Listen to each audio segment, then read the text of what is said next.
Every coffee needs a lotus. What's the secret to beauty's beauty? Langis. Ito ba lahat ang gamit mo? Ay hindi. Isa lang ang gamit ko for all. Moringa O2 Therapy Oil. Hindi lang malunggay.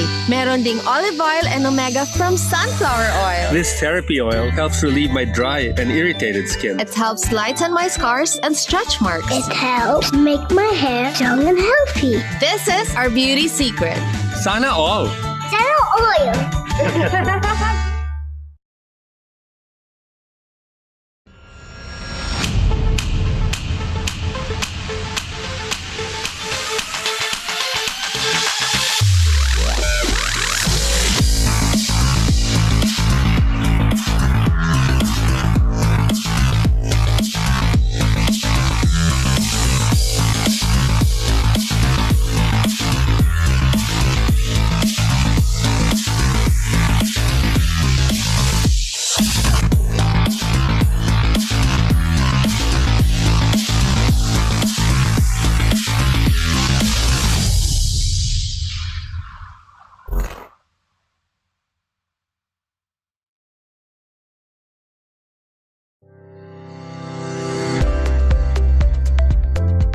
Give employers more ways to extend a helping hand.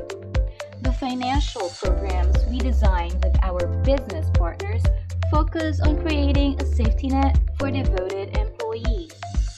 We believe secure and happy employees are essential for successful business.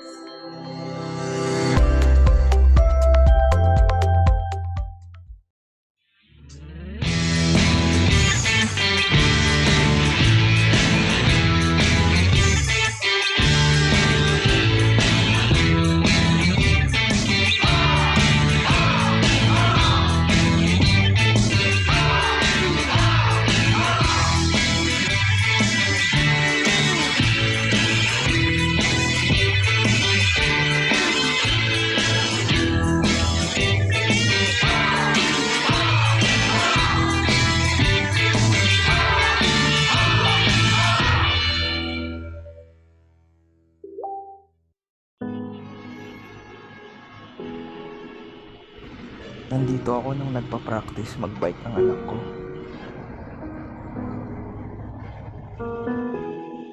Nandito ako nung nag-birthday si Mommy.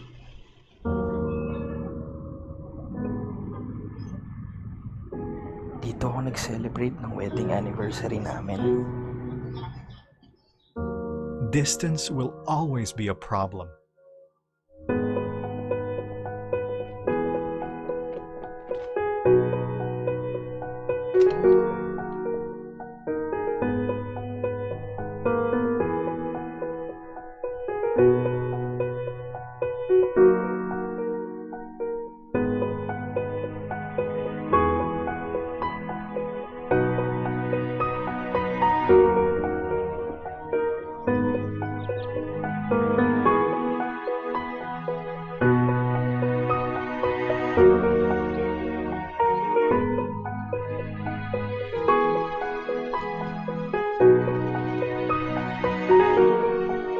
So choose a home that makes life more fulfilling by bringing you closer to everything that matters the most.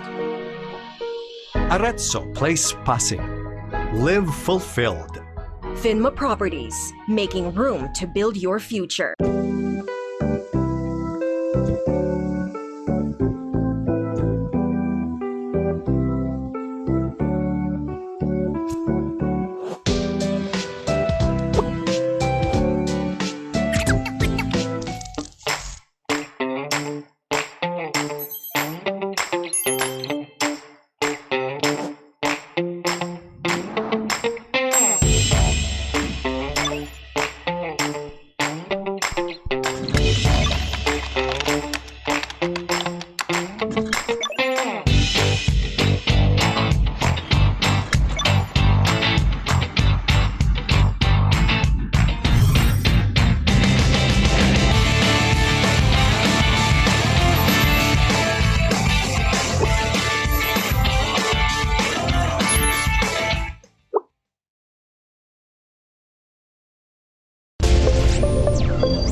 It really shows na yung skin ko ngayon mas moisturized, mas glowing, and mas healthy. Thanks to Glutasine, I got my skin tone back. Thank you so much, Glutasine.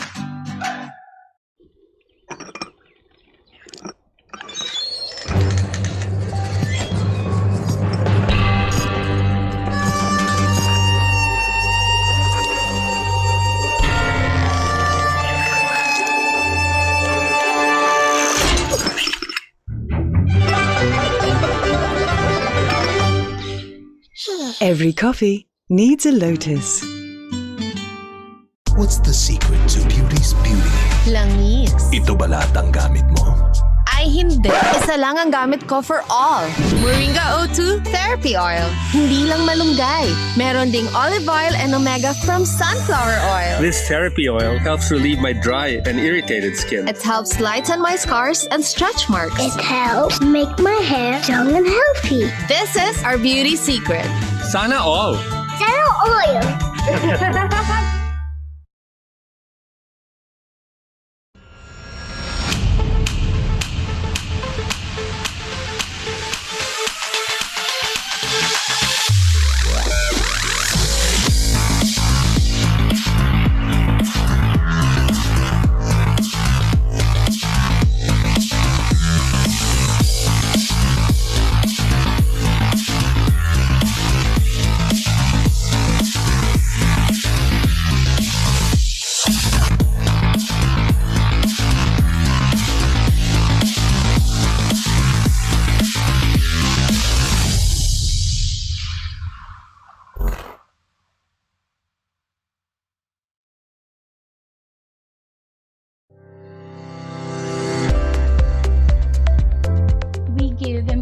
there's more ways to extend a helping hand.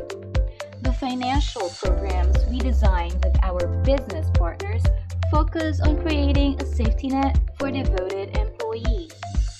We believe secure and happy employees are essential to a successful business.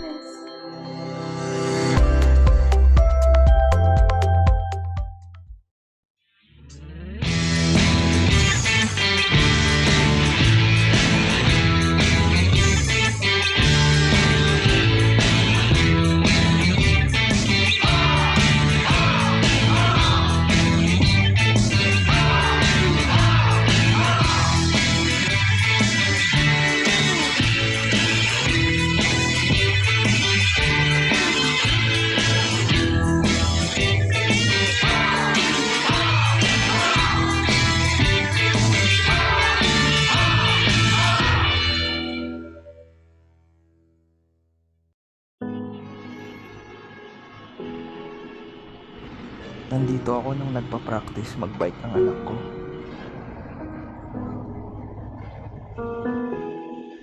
Nandito ako nung nag-birthday si Mommy.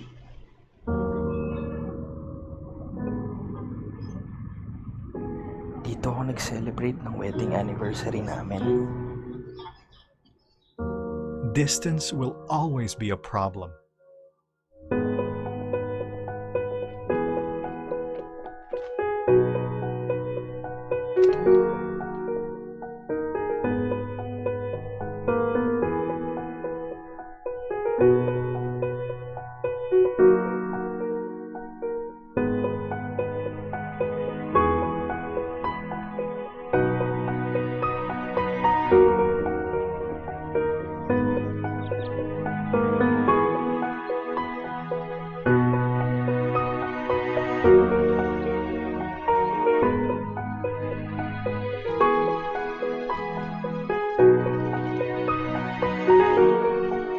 So choose a home that makes life more fulfilling by bringing you closer to everything that matters the most.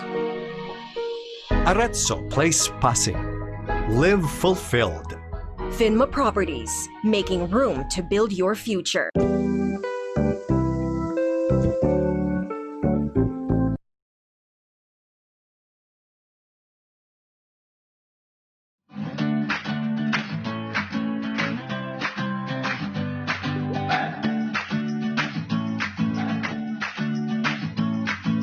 Hi, I'm Mel, and I am choosy. My ultimate skin goal is gusto kong mag-even out ang skin tone ko.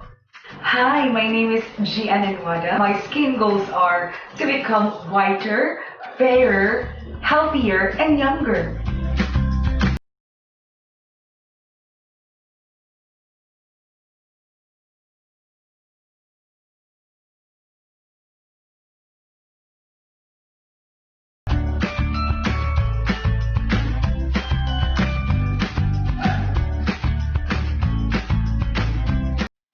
It really shows na yung skin ko ngayon mas moisturized, mas glowing, and mas healthy. Thanks to Glutasy, I got my skin tone back. Thank you so much, Glutasy.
Okay, we're live.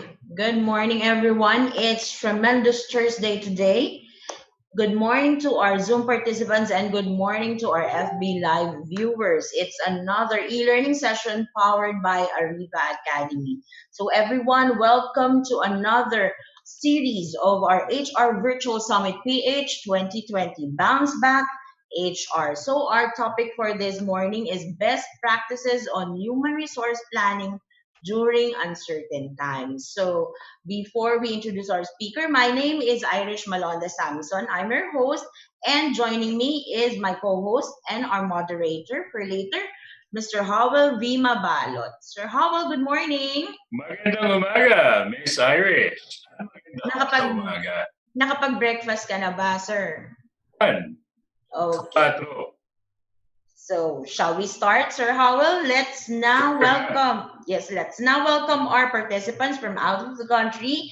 They are from Ipoh, Malaysia, Lalitpur, Nepal, Oslo, Norway, wow, Doha, Qatar, Jeddah, Saudi Arabia, Singapore, Pattaya City, Thailand, Dubai, United Arab Emirates, Sharjah, United Arab Emirates, Los Angeles, United States, and Boston, United States. Wow, overseas talagang naabot natin, Sir Howell. Yes. And in order to for us to have a smooth flow of our e-learning session, here are the house rules and few reminders. So, for those of you who are first-time viewers of our webinar, please type in hi in the chat box now and let us know where are you from. Let us see. Who are the first-timers here? Okay. And in order for you to hear us loud and clear, you will be needing a good quality headset. So please use the following codes. Hello, Trisha, first-timer. Welcome to our e-learning session. Guadalupe Paras from Carcar, Cebu. Hello po, welcome. Consorcio de la Cruz from Health Carousel. Miss Connie. Kay Angela, Arian Joy, Leonardo, Jasmine, welcome to our e-learning session. Mr. Ronel Tan, welcome po. Kyla Maria Faler, okay? So now use the following codes to show if you can hear us. 111, we're loud and clear, we're audible. Okay, so far 111. Kay Angela, thank you. Jasmine May, Anna, Kathy, loud and clear. Evelyn, okay, we're good. 222 means you cannot hear us. 2121 means our sound is breaking or there's a lag. And question mark if you don't understand anything. Okay, but so far, everyone loud and clear. Chosa, Annalyn Sanchez from Turla, hello. Good morning. Diane Josephine, loud and clear. Okay. So next, we will be having a quick break later after the presentation of our guest speaker and before we move on to our question and answer portion. Participants' microphones will be temporarily disabled by the administrator during discussion to avoid interruptions. Questions will be entertained after each topic of the session. For questions and clarifications during the provided time after each topic, please click the raise hand button for the administrator to enable the microphone for live questions. Type in your questions at the Q&A box. One question at a time will be entertained. For comments and feedback, please scan this QR code and you will get our feedback form. So please type in your comments, suggestions, topics to discuss for us to improve our future e-learning sessions. And now, to introduce our speaker and to discuss best practices on human resource planning during uncertain times, Sir Howell Mabalot, please introduce our guest speaker. Sure. Thank you, Miss Irish. And I believe our speaker today is a very special. Miss Irish? Sir Howell, I'm sorry, we cannot hear you clearly. Oh? You can't hear me? Yeah, we're good. Okay. Oh, not yet. No? Not yet, sir. What about now? medyo ano pa, not clear, sir. Maybe you can just take off the headset. Ito, naririnig niyo ba ako? Yan, it's better. Okay. Sana ako eh. No? Anyway, Miss Iris, tama ba that our speaker for today has an introduction? I'm sorry, sir? Na may introduction si Sir, medyo nag-ano tayo. Anyways, let's check our connection first. I can introduce our speaker, sir. Sure. I will leave the meeting and I will return. Sure, sir. No problem. Okay. So I know you're excited to meet our speaker. Please do watch this video.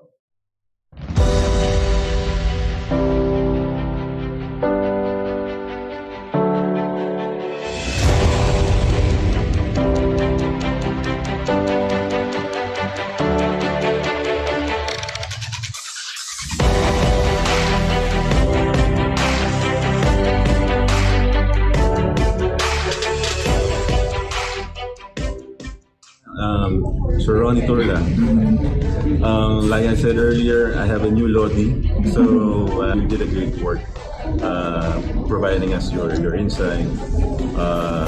The learning environment was really helpful and entertaining, and of course, it will really help us improve our skill and our profession as an HR practitioner. So good job.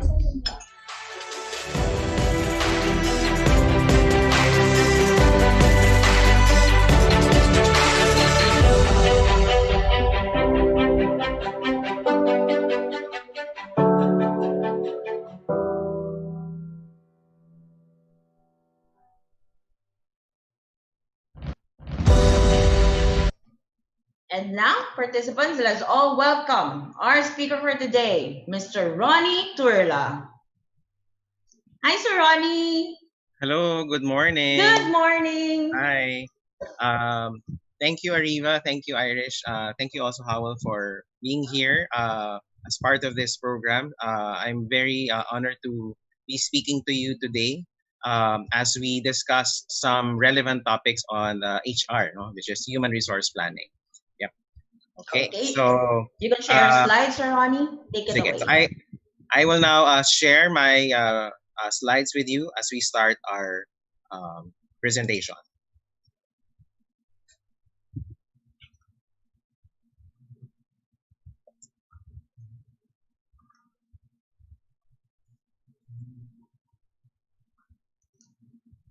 Okay.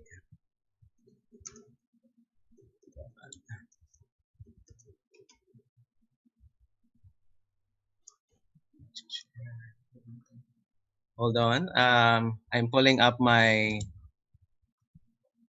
slides here. Okay. I'm good. Okay, so for today, we're going to discuss the topic on best practices on human resource planning. So again, my name is Ronaldo Turla. I'm a certified human resource professional. You can call me Ronnie for short. And I'm speaking directly from my home in Pasig. And I hope that this program will be useful for you as you prepare your companies after this pandemic is over. Okay, so let's start looking at first the background of what's happening in our situation right now. Okay, so if you can see, there was a survey done, and I've been monitoring this. There was a survey done for HR professionals, and this is what appeared in the survey. What are the biggest HR challenges in dealing with COVID-19? Okay, so one of them would be difficulty coordinating response across teams, business units, and geographical areas. So obviously, if you're a company with different locations, this will be a very challenging task for you if you're in HR. Another one, two-way communication is not as effective as it could be. Because most of the time, communication can be disrupted. Sometimes it's just a one-way communication for some people. and sometimes it's totally silent. No, so because of the uncertainty that we're experiencing right now. No? Third is not adjusting fast enough to help our customers. No, so I think we're all guilty of this because of this quarantine, because of this crisis. To a certain extent, we're quite slow in terms of responding to a lot of things happening to us. Because again, as mentioned, this is a new normal. No, so just like in any kind of change, we have to adapt, and adapting is not as easy as you think it is. Fourth is there's lack of agility to respond to rapidly changing situation. No, just like what you're experiencing right now, we're experiencing in the Philippines right now. There are a lot of factors to consider. There are a lot of things that more or less we have to respond. So in this case, we need to be able to more or less respond to it. No? Now, another thing that also appeared in the survey, the top issues, no, that are on employees' minds. So if you can see, sorry, the top 4 issues according to the survey, financial security is at the top, obviously, because this is uncertain time. So financial security is already something that employees are thinking. Okay, health and well-being at 56%. Okay, family at 25%, because obviously some people or even some of us, our family members have been affected. No, so in this case, it's really an issue that we are thinking about. No, and of course, productivity and work at 20%. No, so those are issues on employees' minds. No, on the other hand, these are the issues, no, on HR department's minds. Okay, so according to the survey, health and well-being is at 41%, because more than anything else, no, I think the health of employees is at most importance, especially nowadays for an HR practitioner. No? So the health and well-being is something that you'd want your employees to have, no, because you'd want them alive, no, because otherwise if they're not alive, no, then you will have a disruption in your workforce. No? So second, managing remote work. No, most of us have been ushered into remote work, and that's the reason why we're attending all of these webinars, reviewing YouTube videos about how to go through webinars and all, because this is not something that we are really adjusted to, no, except for some people who are basically really working from home from the start. No? Also, jobs and continuity. No, what do we mean by that? No, so we don't know if our jobs will continue, no, or sooner or later we'll probably lose our jobs. No? According to, if you have been reading the news, Dole, for example, announced that there are 2 million who lost their jobs during the ECQ. No? And that's for a fact that the government is also telling us not, private employers, not to really let go of employees. But again, these are uncertain times. No? So the continuity of the jobs is really at risk right now. And of course, not to forget is the mental health or the uncertainty. Okay, so at 14%. So a lot of us are really concerned of the mental health, because obviously one of the disease that we will be fighting off is isolation. No? So imagine yourself, for example, just talking to a computer, a laptop, for example, appearing that you are in front of the group. No, so in a way that could cause some mental health problems. No, so again, these are things on top of HR department's minds. Now, if you look at the employee experience pre and after COVID, no, there is a major shift, as you can see. So if you look at before COVID, you can see that productivity and engagement was the focus of employee experience. No, after COVID, the focus now would be more of diagnosis and response. Why? Because obviously we will have to identify who are those infected and also respond to them compassionately. No? So I think these are things that we are preparing as we go back to the new normal. No? Also, another one, moments. No? Major talent transitions, onboarding, promotion, movements, and all. After COVID, it would be immediate actions, meaning that who are affected by the crisis, incidences, locations, where you are from. So that is something that we are trying to look into. No? Experiences, no? Designed in advance. After COVID, no, you'll have to design it in real time. Okay, so meaning that you cannot just create a scripted employee experience. It has to be real. Okay, so in terms of local, global, then local. After COVID, local, then global. Okay, what does that mean? Meaning that we have to protect first locally, so that somehow we also can contribute to the flattening of the curve. No, meaning that global pandemic, for example, will definitely flatten out. No? If the Philippine setting would also contribute to that. HR function before COVID, domain centered. Okay. After COVID, cross domain. What does it mean? The HR function after COVID would cross different functions. No? So meaning that you are not just going to handle the same old functions like recruitment, compensation, etc. You will have to be really doing an extra mile. No? You have to be in Tagalog the kuya and the ate to your employees. No? Because obviously they're relying on you for support. Okay. So in terms of pacing, before COVID, periodic data analysis. After COVID, you have real-time data analysis. No? So you cannot anymore rely on previous data. That's thrown out of the window because, as you have said, it's a disruption. So when a disruption happens, previous data is just as good as history, meaning that you'll have to face new challenges nowadays, so which I will discuss in a little while. Okay, now another thing that's also interesting to note is that HR's readiness is quite worrisome. No? Why is that? No, because if you look at a study that was done, no, look at the highest percentage here, 57, negative 57%, means that HR leaders are not equipped in operating in a highly digital environment. What does that mean? That means that when people go back to work and it's already a digital environment, it will be a struggle. It will be an uphill climb. No? Given that you have managers, for example, that will have different management style, etc., etc. So again, this causes worry for some people. Okay, so again, we have to take some action, and I think learning, just like attending webinars like this, no, would help you or even your manager. So I encourage you, HR, as well as your managers, to also participate in webinars such as this, being given by Ariva. Okay, now we are again faced with the big reset.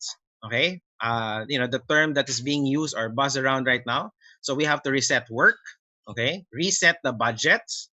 Okay, reset leadership, reset trust. Okay, and of course reset HR. No, so for some people who are optimistic, this is something positive for them because this is something new. No, for some people who are probably the old timers, the baby boomers or the Gen X, no, this might be again a challenge because obviously we are so used to our previous functions as HR. No, so the big reset will really affect everyone in the workplace. That's for sure.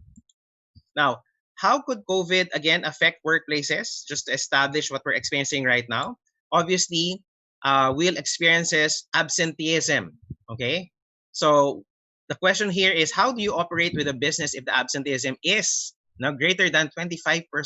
Wow. Okay, so if people are absent, people are not in their desk, people are working from home, for example. So that's how COVID could affect. Change in the pattern of commerce. No? How to operate when the demand is dramatically changing. Okay, so obviously certain industries are thriving right now, but a lot of other industries are also affected. Okay, interrupted supply and delivery. How to operate when supply chain is insecure. Okay, so you really don't know. No, for example, as simple as going to the supermarket, trying to find the product that you're so used to buying, and yet it's not in the supermarket. No? So obviously the supply chain is really affected right now. Now, how could HR be a sounding board to CEOs? Here's how you can do it. No? Obviously, your CEO will be asking from you, are you ready for a business slowdown? Okay, but you have to make sure that people are saved and still are productive. Okay, so on the part of HR, no, you will try to ask what you act now will leave a mark as our culture. No, as they say, for example, what you're going to do right now will be written in history, the history of the company, as to how you responded to the employee crisis. No, as one HR guru has mentioned, no, being an employee champion, no, advocating during crisis will really make a dent in your culture. No? So definitely, you also have to be optimistic, no, because you know that there is a recovery for it. No? So just like in any kind of crisis, there will be a recovery. But the question there is, how fast and how efficient will you be in terms of the recovery? So that's the question in most HR's mind. Okay, so the role of HR in the outbreak could be summarized into 4. Okay, number 1, you keep your employees safe and sound. Okay, that's one. Number two, get businesses up and running. Okay, third is realign people to the new normal. Okay, so and fourth, prepare your organization for recovery. Okay, so just like the picture here in the slide, you will become the HR superhero. No, so we're very fond of Marvel superheroes. So obviously, you will play a big role. No, so I will bet on that people will remember you for the things that you will do during this crisis. Okay, so in times of the crisis, you also have to, let me share this with you in terms of how to respond to crisis, no, using the acronym COM. Okay, so C here means to communicate more than the normal. Okay, and A stands for acknowledging that the crisis is disrupting and disorienting a lot of people, even me. No? Listen, no, to the fears, concerns, and recommendations that emerge from all stakeholders. No? So you have to be a listening person at this time because you don't have the monopoly of one single opinion. No? And of course, manage concerns with honesty, transparency, and timeliness. Now, this is very challenging, no? Because obviously your personal leadership will be challenged here. No? So how effective you are as a leader. Now, let me share this with you in terms of accidents and crisis. No, Dave Ulrich, which is a acknowledged guru in HR, shared with us. Probably if you've read this in LinkedIn, he shared with us how he can picture 4 phases of emergency accident. No? From accident with first aid, from ambulance with transition, hospital with expert care, and hope to embed to a new normal. No? So he said that talent, leadership, and organization, and each of the 4 phases and accident will be taken as part of this crisis. No? So if you translate it into HR, for example, you would see that for every phase mentioned here, from the accident with the first aid, you're given different areas, from talents, leadership, and organization, to the ambulance with transition, hospital with expert care, okay, and eventually hoping to go to a new normal. So these are probably the phases that HR will transition to. Now, some work principles that you have to remember with regards to COVID-19. So as mentioned by the World Economic Forum. So first, prioritize your planning, well-being, and communication. And then focus on employee experience and motivation. Okay, so that's why planning is an important aspect of what we're experiencing right now. Ensure responsible work redesign, meaning that when you redesign your works, for example, nowadays, you have to make sure that you also consult with your employees. And of course, balance short-term cost concerns with medium-term resilience and rebound. So obviously, if you want to be a strategic partner, you have to be conscious of the cost implications of what we're experiencing right now. Okay. Also, another thing to take note is putting the people first strategy checklist. So I think this is a very good guide. Let me know if you'd want a copy of this particular certain parts of the slides, because I'm willing enough to share this with you in terms of the workforce and workplace. So these are things that you can use as a checklist. Okay, so again, I'm placing it here for you, for it to be helpful for those listening. I know that there are a lot of people now listening who are in HR or probably interested in HR. Now, another very good way to look at the crisis nowadays, given by, 5 horizons: resolving, resilience, return, reimagination, and reform. Okay, so this was provided by McKinsey, a global consulting company that looked at the global crisis. So again, this is something that we can take a look at. Now, if you look at the jobs that are being studied nowadays, a study that was done by the U.S. Labor Bureau of Statistics showed to us the workers who can telework by industries, because work from home nowadays is so in demand, or it's a topic that is in a lot of the webinars that are present. And if you can see here, there's a decision 3. The decision 3 will help you identify who to nominate for telework and who not to. Because obviously, in working from home or telework, 2 important things should be taken in consideration. the job, no, and the personal characteristics of the person. Now, what does it mean? No, so you don't just look at the job itself, but also what are the characteristics of the person that you're dealing with. No? So because working from home is not for everyone. Now, again, here are some critical actions that you should consider. No? So leading us, no, to talk about really, no, human resource planning here.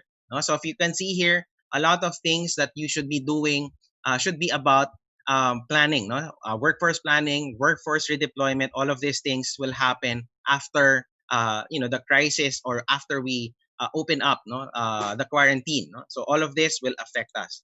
Now, as I've said, what are the actions of HR, no, that we have to take note? No? Definitely, number one, work from home is here to stay. Okay, so that's one conclusion that a lot of speakers, experts would tell us, that work from home will be with us for a long time. No, not just for 2020, but probably spanning across even 2 to 3 years from now. No? So we have to adopt technologies that work to support work from home. No, so we have to be prepared with how we can adapt to the technology. The fast pace. Even me. On a personal note, I'm having sometimes a hard time adapting to all the technologies that we are using right now. So obviously, I'm not a techie, but I can be at some point. But I think the pace of technology nowadays is so fast. Okay, I cannot oversimplify that. No. So another thing that HR has to do is revamp policies and procedures. No? So this is the right time for HR to revamp your policies and procedures. No? Because there has been a lot of advisories by DOLE, and if you stick to your old policies, you will be forgotten. No? So it's not anymore the usual policies that you will be implementing. No? So you have to be intentional, establish peer-to-peer intentions, meaning that you need to take the hat of an employee also. No, so how would you feel if that policy is implemented for you? Okay, because even in HR, you'd always feel, oh, I'm exempted. But nowadays, because of the crisis, one of the things that we have realized is that we're all in this together. No, there's no boss, there's no employee. It's just us as part of organizations, as part of humanity. No? Next is to establish guidelines and rules for staying committed. No? Because I think one of the things that will challenge you right now is to stay committed. No? Because obviously, with the long time of not meeting with each other face to face, I'm pretty sure when you meet each other, you'll have all those stories, and all of those insights that you will share with each other. No? Also, another thing that I need to highlight is to provide flexibility and trust. No? So I think nowadays we have to be flexible enough. No, gone are the days that management will just impose rules or policies. No, I think nowadays employers, CEOs, presidents, for example, will also have to give a listening ear to their employees more than ever. No? Because obviously we have different situations, we come from different locations, and we have different family backgrounds. So we have to make sure that we provide flexibility to our employees. No? At the same time, we have to also trust, establish trust in the workplace. No? And in this case, we have to review our employment terms. No? Are we going to go fixed or full-time? No? Or are we going to flexi or do part-time? No? So now, the emergence of what they call contingent workforce. No? So contingent workforce is something that has been cited, globally. No? According to a latest Forbes magazine issue, the current situation focuses on staying afloat. No? Much emphasis on contingent workforce. No? The very classic case here is the case of Grab. If you look at the case of Grab, these are contingent workers. These are not necessarily your typical employees. These are people who are working independently as entrepreneurs, and that's why they became a classic case study of contingent. So in the long run, beyond the pandemic, contingent workforce will be present with us. Otherwise known as your gig economy. The gig economy is here to stay, meaning that people who are doing online work, people who are on a freelance, all of these people will be. So this is the contingent workforce, as you can see. So how do we define contingent workforce? You have independent contractors. You have consultants like me, or people from Ariva. These are consultants. Free agents, temporary people, outsourced employee, freelancer, or part-time workers. this will be the theme after the crisis or during the crisis. No? So contingent workforce is present with us. So we have to be aware of that. Now, let me share with you also a 2018 study by a global manpower company, no? And it provided us more or less on the Philippine setting. We're 10th in terms of our total workforce index, 4th in terms of regional, okay? And I think what's interesting here is that more or less in terms of our English proficiency, we're at 79%. Highly skilled, it's at 25%. I don't know what that tells us, no? But I'd like to focus on this slide more. Okay, if you can see in terms of the availability, our total workforce broken down. This is a 2018 study, by the way. 58% is permanent and 36% is contingent. What does that mean? Obviously, no, the contingent is inching closer to the permanent. Okay, so if you're still an employee relying on your corporate background, for example, no, you might be at a loss, no, because there's no more security now. No, companies, even big ones, for example, no, will really experience disruption. No? So as we have said, you cannot rely on the previous history of employment. You have to rely on your own skill, on your own capacity to build something for yourself. Okay, so I think that's a reality for us. No? Now, since we're talking about human resource planning here, no, I'd like to present to us a certain model. No? So if you will be preparing for human resource planning, no, I'd like to encourage you to use what I call the 4Ps model. What is the 4Ps model? No? So this is focusing on your internal talent. No? 4 things you have to consider when you're doing your human resource planning. What are these? Number 1, performance-wise. No? So when you open back to your businesses again, you have to consider who are the people who are performing. For those who are not performing, you have to address them offsite. Okay. Second, look at potential of the person, meaning that if you have not yet looked at the potential of the person, this is the right time to look for those people with potential. Maybe you can do some assessments, do some surveys, for example, and ask your managers who are the people who have potential so that you can consider who will be your internal talent. No? Third is preference-wise, meaning this is on the part of the employee, meaning that if you tell the employee, we will have to do work from home, we will have to do part-time. The question is, will I prefer it? Will this be something that I am amenable to? No? Because obviously, you cannot just shove to the person and say, oh, you work from home, no, and just follow everything that we're doing right now. So you have to identify who are those people who will have some preference, no? Let's say for work from home or otherwise. No? Another one is perception. Okay, perception meaning that, you know, when you ask your managers, your management, no, is this person going to be a productive or a contributor for us? No, will that person, you know, help us start up again? Okay, after the crisis, because otherwise, if not, then probably you can consider some alternatives for that person. Okay, so again, all of these things you can use in terms of planning your workforce. Okay, now for the entrepreneurs here, or probably to help also, no, HR and the entrepreneurs, no, here are some things that you can start off, no. On the first wave, if you're a business owner or you're also in HR, help your business owner, no, cut some variable expenses and apply some delay tactics, because obviously we're experiencing a lot of crisis. No? On the second wave, no, try to optimize the rewards that you have. No? So whatever you're giving out to your employees right now, no, try to review it, whether, you know, are you at the position to really give it out to them? Okay. And then of course, do some right sizing. What I mean by right sizing, make sure that you have the right person for the right job. Okay. And of course, drive process improvement. This is the very good time because we have a lot of time reviewing our processes. This is the time to process improve. Okay. On the third wave, try to cut some fixed allowances. Okay. Also target headcount reduction. No, I've seen some clients of mine, because I've been doing consulting, that they're talking about some reduction in people, especially, you know, one principle that you can follow is last in, first out. What do we mean by that, last in, first out? Meaning that, you know, the last people who came in, the newly hired, no, might be people that you can let go if need be, no, so that you can maintain a good workforce. Okay. closure of underperforming operations, no? And of course, also looking at reviewing suppliers' concession. Okay. Now, on the long term, definitely you'll have to consider headcount reduction. Okay, definitely, which we'll be talking in a while because we're talking about human resource best practices for human resource planning. No?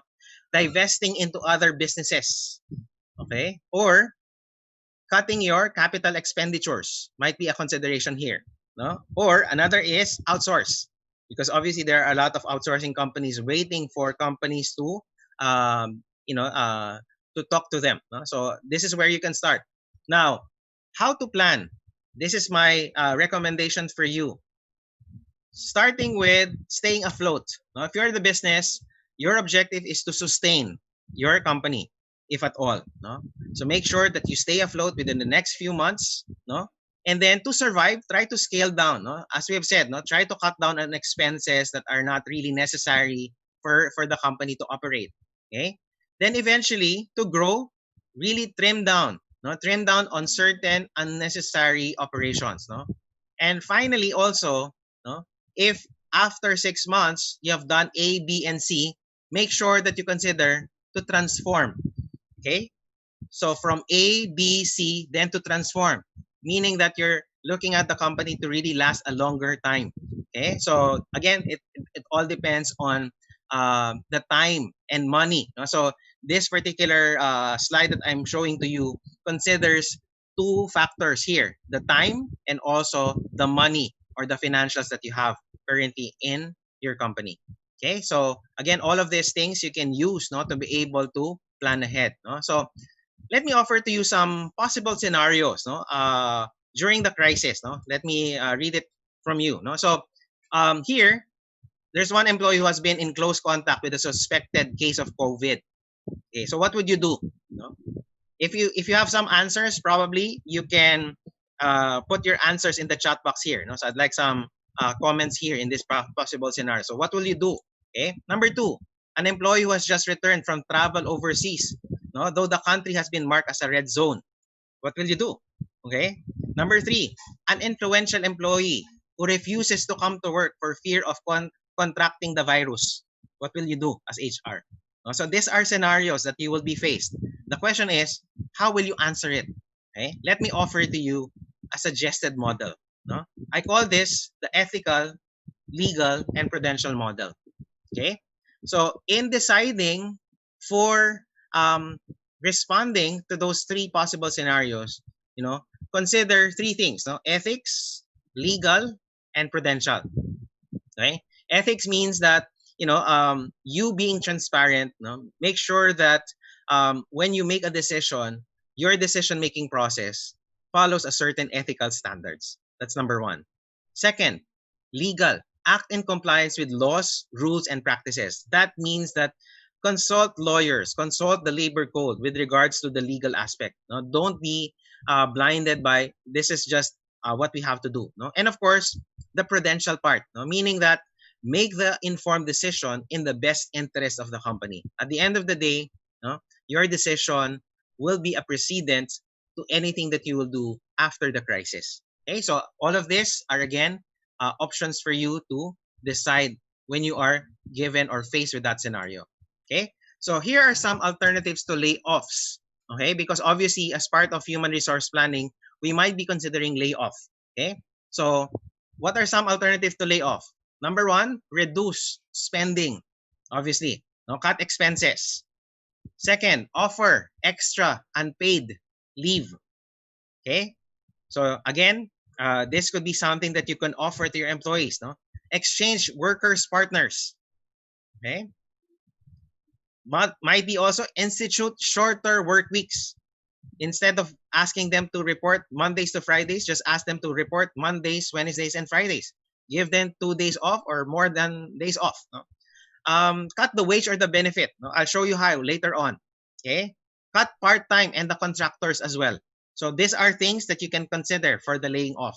Now, in case of really downsizing, here are some best practices that I'd like to share further with you. I hope everyone is still in tune with me. Can you give me a thumbs up if you're still with me as I'm speaking? I've been speaking for 30 minutes. Are we all good? Yes? Okay, so let me now proceed. No? Here are some best practices that I will share with you if in case you will downsize your organization, because this is a reality. No? So let's not be naive here that we will not downsize. We will downsize. No? Most companies will downsize in this case. Now, the challenge of downsizing here is the emotional trauma. Okay, that's for sure. Okay, I've been into companies who have downsized, no, and there are some horror stories that I will, probably regret hearing, no, because at this point when you're downsizing, it could be something that your employees will experience. No? So in this presentation, I'll try to give to you some best practices, no, that I've experienced. No? So I have 8 practices that I'll share with you one by one. Okay, yeah. So let's go to each one of them. First, plan in advance. Okay, although obviously, so sabi nga nila, this crisis have left us really with a shock. That's why planning in advance is something that we can still, as a principle do. No? So again, many organizations wait until the last moment to downsize. So here are some best practice. So be proactive before the 11th hour. Bring together your cross-functional teams of people, HR, and other managers, labor leaders, if you have union leaders. No? The planning team should represent the needs and the concerns of the entire organization. Okay, make the cuts as quickly as possible. Okay, nothing is more demoralizing to employees than hearing again and again to the last round of cuts. Okay, diba? Sabi nga nila, give it to me, directly, no, so that it will not hurt too much. No? Kasi mas mahirap pag pinatagal mo because lalong masakit kay employee. No? Kasi nag-iisip na siya, for example, pero ayaw mo pagsabihin kung mawawala siya. No? So again, we have to be transparent here. No? Information sources for your planning could be make an inventory of your employee skills, no? Performance levels. Look at the things that you have right now with you. No? Demographic data such as rank, pay grade, years of experience, age, gender, and all of these things. No? Also information about successful downsizing processes from other organizations. Okay. Now, the role of human resource here for downsizing, HR managers are essential members of downsizing planning committees. They must help develop an employee plan for downsizing, which should include issues about attrition, involuntary separation, outplacement, workforce distribution. There are a lot of things, that HR will be busy about, at present and also after the crisis. Okay.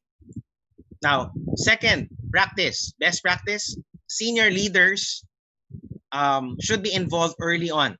Okay, the active involvement of executives and management has been shown, to help achieve downsizing goals with the loss in quality and quantity of the service. Communicate as early and as honestly as possible. Employees need to know the reasons behind the downsizing. Remain also visible throughout the downsizing effort. No, you don't want to be, losing or at least vanishing at the downsizing effort. Okay. Also, be strategic about your cuts. Okay, what do you mean by that? No, across the board cuts harm core competencies. No, and leave your organization. What do we mean by that? No, don't wash out the whole department. Leave out someone for that person. Okay, obviously because if you wash out everyone, then obviously and let's say you maintain just a junior person, this person will actually be a turnover for you. No? So decide what is essential to your organization's core products and services and what is peripheral.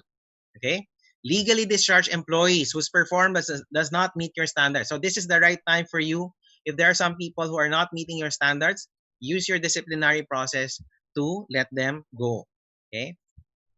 Number 4, use multiple techniques for downsizing. Okay. Consider options as natural attrition. No, natural attrition would be obviously in a crisis, people would decide for their own benefit. So some people will go. No, early retirement could also be considered. No, buyout incentives, mandatory vacations, hiring and overtime freezes. Okay, short-term work weeks, salary reductions. No? So take note, salary reductions, there is a particular questions here. No? Salary reductions should be always, with the reduction of the work also, no? So it could not, it could be a question later, no? So we'll try to discuss that, no? Facility shutdowns, no? Employee sabbaticals, etc., no?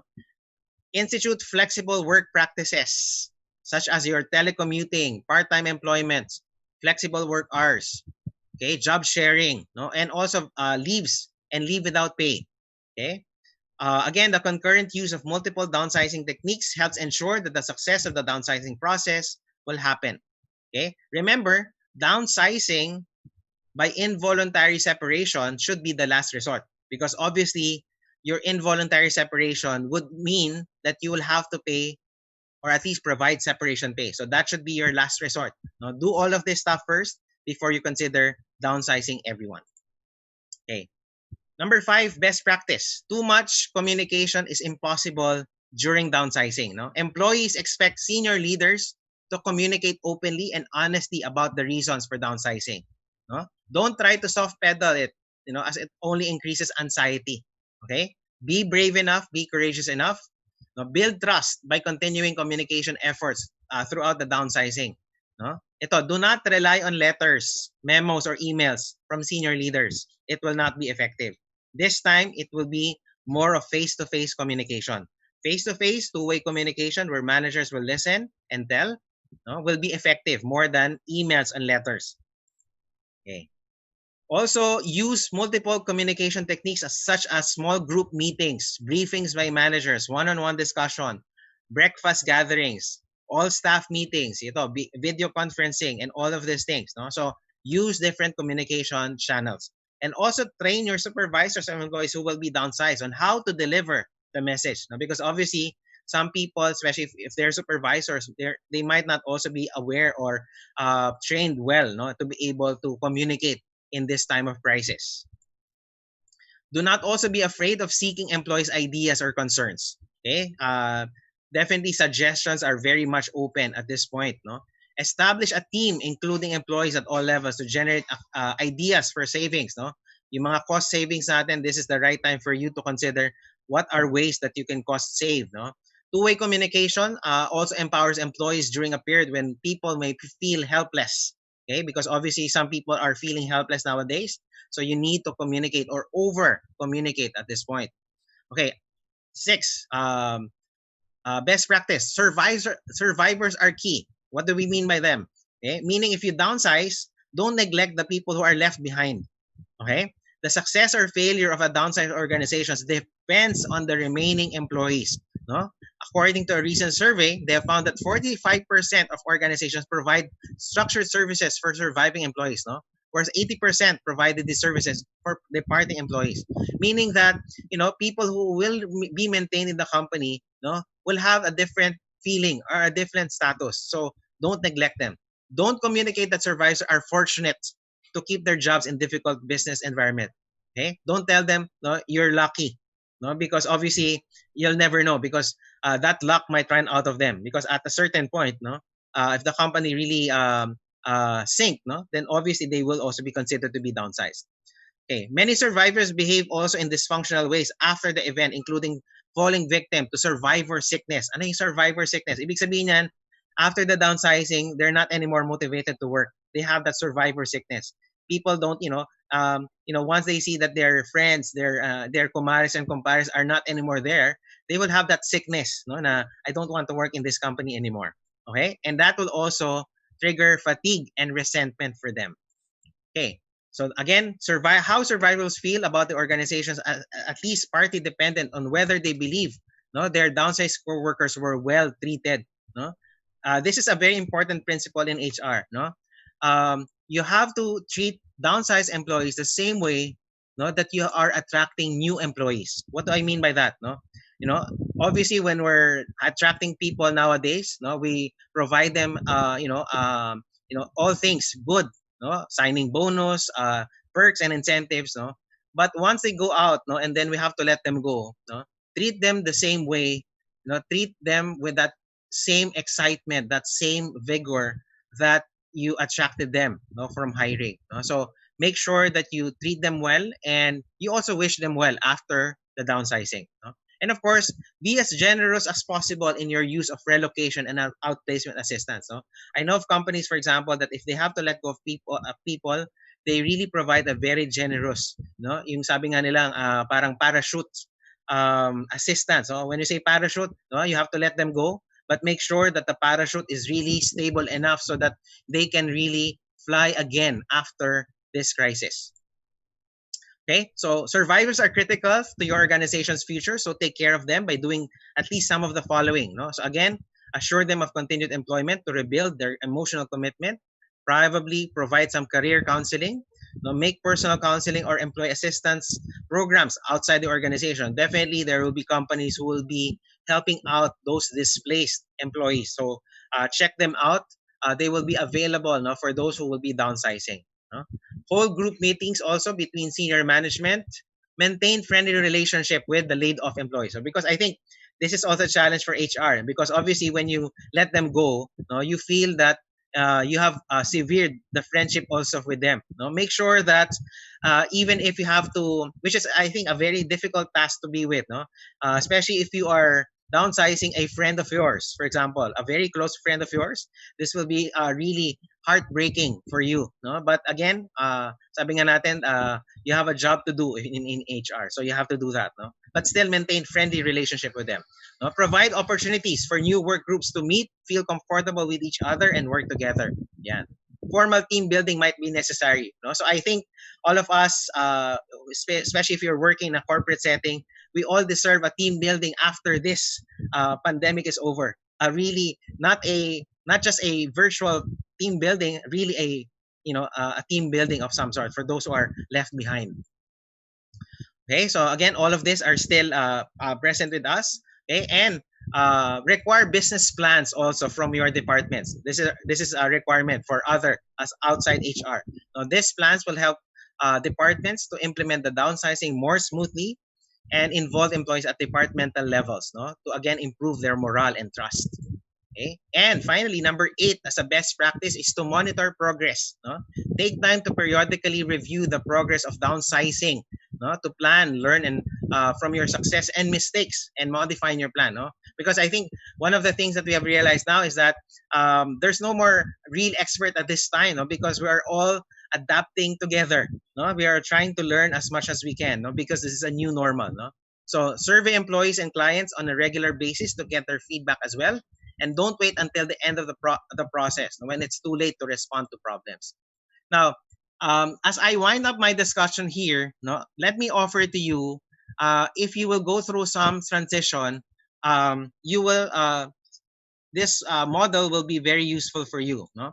So if you see here, from anxiety during the transition, no, there could be some excitement because people who are coming back to work, no, are excited to go back to their workplace. But there could be worry also. No? So that means that there could be fear. No, we don't have any more motivation. No, that could be actually realistic. No, meaning that people who have pre COVID are really motivated, but after the crisis they're not anymore motivated. That's a reality because they have worries. Right? Negative thoughts are in their minds. Okay, not enough time to actually adjust. No? Yeah, so all of this could be experienced. No? So there could be threats. Okay, there could be guilt. There could be depression. Okay, to a certain extent, you have to realize, the term "it's okay not to be okay." No, the term "it's okay not to be okay" is present here in the transition, meaning that there will be an episode where you're not really feeling okay, even if you have transition.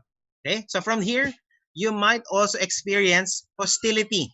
Okay, what do we mean by that? No, HR, be prepared that people will be shouting at you, people will be angry at you. That's a reality. No, people might have a lot of things to say to you, but that will toughen you up as HR. No, make sure that you don't take it too seriously. Make sure that you have a group, no, that will support you during this crisis. No, and obviously you should go towards gradual acceptance. Okay, so that you can eventually, if you go through the transition, no, what we'd like here is to have ambassadors. No, people who are downsized would still have something good to say about the company. That's your objective if you're in HR. No? Because even if you have downsized them, they will tell you, no, they have been let go properly, no, with dignity, as they say. Okay, don't take away the dignity of the employees who are downsized. Now, again, last few slides. I think last 2 slides for me as I wind up my presentation. So, what do you need to say during the COVID? State the facts. Okay, don't beat around the bush. Demystify the fear. Okay, as much as possible, let them feel that you are still a stable organization. Okay, promote safety steps. Okay, tell them that you are doing some precautionary measures, no, that will prepare you. No? Describe the impact on the company as well. No, make sure that you tell them these are the impacts of the business. Make sure that these are things that really, no, affected the organization. No? And then, of course, don't forget to summarize the company's position. Now, this is very important, no? Because at the end of the day, what they're after is, anong gagawin ng company? What is the company's position? And obviously, you have to articulate the work from home policy. Okay? What would be preparations for the work from home? So these are the things now that you will have to be prepared for. And finally, to cap off my presentation, no, I'd like to leave you with 4 things, no, that you will be bringing home as part of this session. No, so I'd like to remind you to address the following areas. Okay, number 1, what's in it for the people? Meaning that, okay, what's in it for me? No, if I get the job, I get to, go back to the company. What's in it for me? So you have to answer that. Second, manage the transition. No, I've shown you a lot of tips and techniques that you can learn from. So manage the transition. Remember that, of course, there will be recovery, but there will be painful processes and painful stages. Okay, so you have to adapt to it. Number 3, you have to answer the question, where do you start? Okay, so again, I've offered that earlier. Where do you start in terms of the planning? Okay, start where you are. No, and finally, number 2, no, don't forget the importance of a single action that you will do. What can I do? Okay, don't forget. Don't think about 2 weeks from now. Think about today. What are you going to do today? No, and by doing that, no, you are moving forward day after day. You're doing some progress, no, and that will help you manage the problems that you have right now.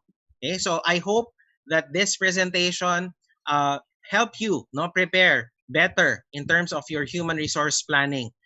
So if in a certain way this has touched you, so I hope that you can reach out to us or reach out to me personally or even through Ariva. This will be something that I will be more than glad to be of service to you. No, so again, these are very uncertain times, and we have to be very optimistic in terms of what we're going to do right now.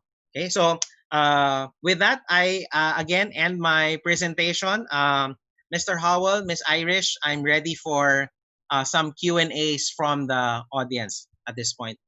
Wow, thank you so much, Sir Ronnie, Turla, and everybody put your hands together for Sir Ronnie. Alam mo, Sir Ronnie, ang feeling ko, can you hear me, sir?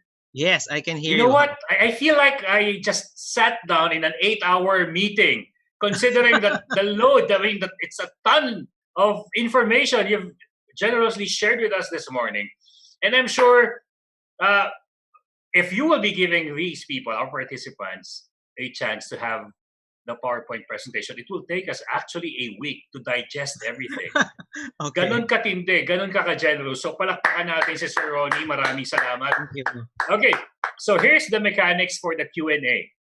And before that, we'll have a 2-minute break so that Sir Ronnie can grab maybe a bite or a cup of coffee. Let him relax for a bit. And for us, type in your question at the Q&A box. And for our FB Live viewers, comment section.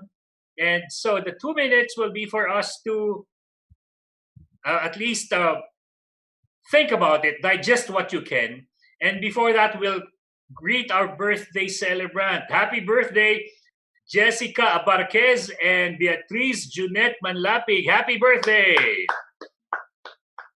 So Sir Ronnie, 2 minuto. Ihanda mo na yung sarili mo.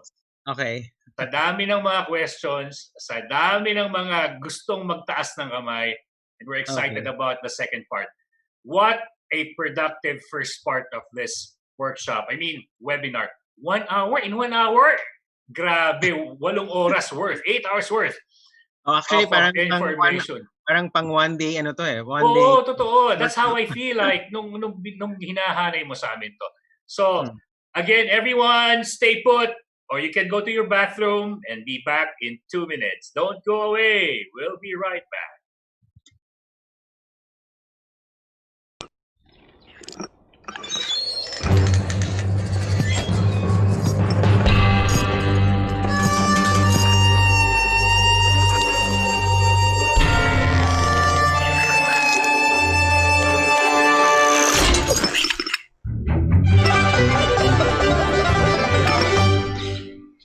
Every coffee needs a lotus.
And welcome back to our morning session, the second part of the HR Virtual Summit Philippines 2020 for today with our dear speaker, Sir Ronnie Birla.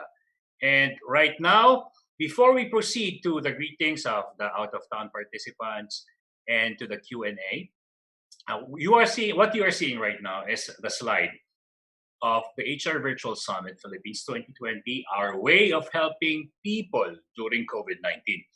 2 ways to help. What we do, we, along with Sir Ronnie Turla and all other speakers from the Philippines and abroad, what we did and we're doing is we are giving you free learnings, free materials, free information, free coaching, free guidance. People who are experts in their field, we're giving it to you for free. Why? Because we want you to grow. We want to upbuild you. And at the same time, we're providing you a platform so you yourselves can also give, not give back to us, but give to the people who also are in need. This is the Bayanihan Act 2020. And we are giving you a platform to donate whatever amount you can without hurting your wallet, be it 100 pesos, 200 or more. We will appreciate that. Why? Because yes, we learned something today, but we believe that if giving becomes part of our culture, as it has always been, we give other people a chance to move on with their lives. And in this case, the poorest of the poor, even the bayan ng Mahihay, will benefit from your generosity. So, again, this is a call for you to make a dent, just like what Sir Ronnie Birla mentioned a while back. Make a dent. This time, you can make a dent, you can make an impact, and you can save lives. Donate to the Bayanihan Act 2020 of Ariva Academy for Bayan ng Mahihay. And you know what? When all of these things are over, you will be emerging as a Filipino hero. Ang ganda kasi ng first PowerPoint slide ni Sir Ronnie Birla about HR na nakakita. So, we are all heroes. And we thank you in advance for your generosity. Now, we will be acknowledging our participants from all parts of the Philippines. Earlier, before Sir Ronnie Turla started his presentation, Miss Irish acknowledged the international participants. Now, the local participants, Angeles City, Bacolod City, Bacoor Cavite, Batangas City, Benguet, Butuan City, Cagayan de Oro City, Calamba, Laguna, Capas Tarlac, Carcar City, Cebu City, Davao City, Haro, Iloilo City, Lucban, Quezon, Sampaloc, Quezon, Lucena City, so Lapu-Lapu City, Legazpi City, Mactan, Lapu-Lapu City, Mulanay, Quezon Province, Naik, Cavite, Paquil, Laguna, Palayan City, Nueva Ecija, and San Jose del Monte City, Bulacan. Maraming salamat. So, Sir Ronnie, unang tanong from the Q&A. Yes. Okay. So, kanina pinakita natin na yung gagawin natin. Gusto natin na i-type sa Q&A box. Pero mas gusto ni Sir Ronnie, mas gusto mo ba yung nakikita, naririnig sila? Pwede rin naman. Pwede, no? So, yung mga participants natin, yung mga Zoom live questions. So, click natin yung raise button. We want to see you face-to-face, virtually, and hear your voice. Facebook Live, ayan, ang dami ng comments natin sa Facebook Live. So, from the Q&A box, Camille Lasketti, tips on how to convince the employees and business owner that work from home is not going away. Yeah, because you mentioned that a while back. It's here to stay for the next 3 years. Yep. I think for convincing employers or business owner, what you can do is to build a business case in terms of the costs and benefits. Obviously, you have to focus on the benefits of work from home for health reasons, for for a lot of reasons. Kasi work from home is already the new normal, no? So because of the threat of the COVID plus the absence of the vaccine, no, really yung safety kasi talaga ng mga tao yung at most right now, survival as they say, no. So that's why work from home is the best option for a lot of us. Thank you, Sir Ronnie Turla. Business case, yun ang i-build natin. Yep. Now, from Sheena Lynn Compa, this is a preset question. Question number 5. Once the business operations resume, will the employer be liable to the employee's medical expenses due to COVID-19? Well, that's actually a very touchy issue at this present time because obviously determining who will be paying for the medication, for example. But obviously, if you're a responsible employer, I think for one, you have to consider paying off for testing your employees. If the employees, for example, really contracted the sickness, for example, you can trigger or at least use your health cards, for example. Talk to your HMOs so that you can be able to shoulder, because for most companies, especially if medyo malaki yung bills that employees will be incurring, you have the options of health card, you have the options of PhilHealth, for example. So there are some remedies that you can use, no, in terms of addressing yung mga sicknesses that you will encounter, no. So I could then still imagine right now, because siguro after the quarantine, you will probably see kung ano magiging result kapag maraming nagkasakit pa rin after, no, because if they will be commuting, the virus might still be spread out. So we still don't know how it will evolve eventually. Thank you, Sir Ronnie. Pero sir, not to put you on the spot, no, pero yung PhilHealth, sagot pa niya lahat ng gastos basta COVID-19 pasyente? PhilHealth kasi normally covers a certain parang types of sicknesses, you know. So since this is parang because of the pandemic crisis, meron siyang particular may particular provision, because I remember prior to nung nagsa-start pa lang yung crisis na to, I think PhilHealth already defined that they will shoulder a portion of the ano. So meron silang i-shoulder dito. Okay. Kasi I also have seen the UST. Have you seen that? An article about the UST laying off medical workers kasi 180 million yung utang ng PhilHealth sa kanila and they cannot pay their people anymore. Right. So, salamat Sir Ronnie. John Terence Tesorero, how can HR effectively make changes after the crisis if management is not ready to undertake reforms due to financial challenges? Walang pera si kumpanya. Okay.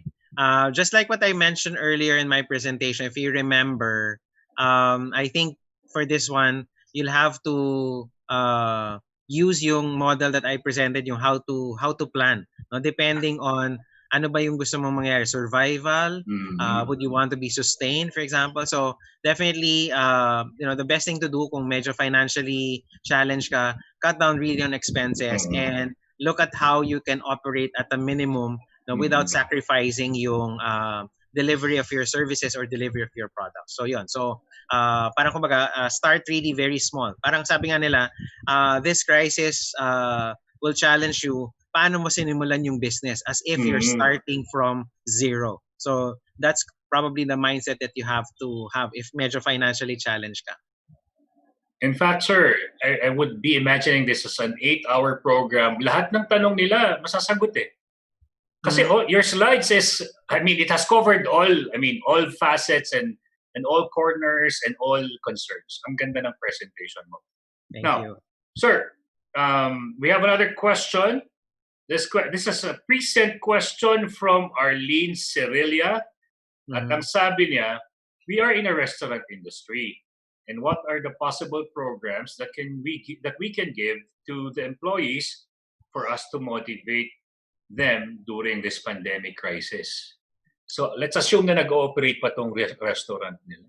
Yeah. I would suggest na those programs, for example, that yung pinaka staple ng mga companies with regards to mga training programs such as, like say, work attitude, time management, or even stress management, done online.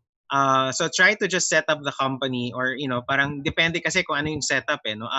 I've had that experience recently, that I had a company na gumawa kami ng 1.5 program, no? Just to reach out to all employees that they had. So they had about 50 of them. And I think it was a good chance for them. Reach out to them through, let's say, Zoom and do a short activity or do a learning program for them. I think this will be much appreciated for this people. Let's say do a twice a month, for example, twice a month activity na you can interact with them. It will help them stay afloat or at least stay updated. No, para meron din silang something na bago na natututunan, no, even during this crisis. So you can do that. Thank you, Sir Ronnie. Now, we have a Zoom live question. Let's call on Annette Ramirez. Miss Annette?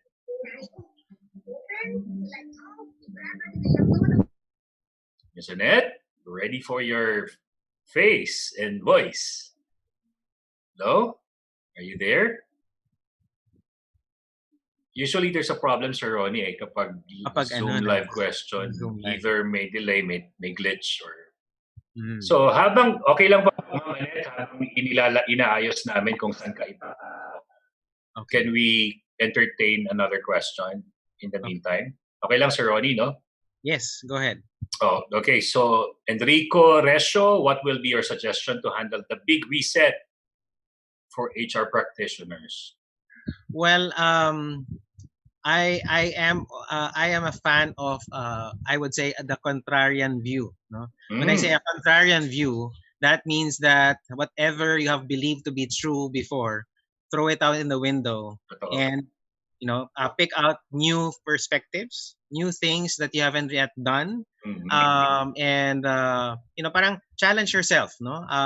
Because obviously, because of this crisis, one of the things that it has done to us is to question, am I still relevant?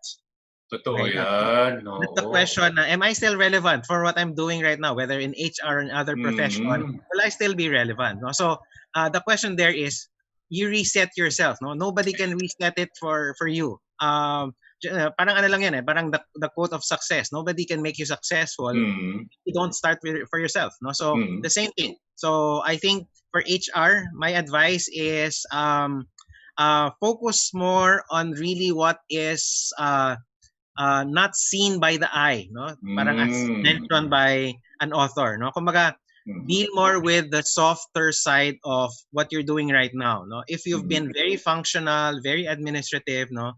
Talk about really the connections that you have in the company, no? So, kasi I think the crisis will show you, kunyari if if before team kayo, no, after the crisis team pa rin ba kayo, or are you just after your own survival, for example? And then that's acceptable because human nature will tell us na we have to protect ourselves, no? Yung interest muna natin ang kailangan nating protektahan before anything else, no? So but you don't want to just settle for that. You still would want to thrive in terms of what you're doing. So again, for me, yung big reset is try to forget all those things that you have believed to be true for HR prior to this crisis, and try to look at what could be possible. No? So the word possible might be endless after this crisis, no? Because sabi nga natin, yung mga posibleng bagay na mangyari, hindi mo na alam ngayon kung ano yung posible kasi na-break na lahat yung barriers ng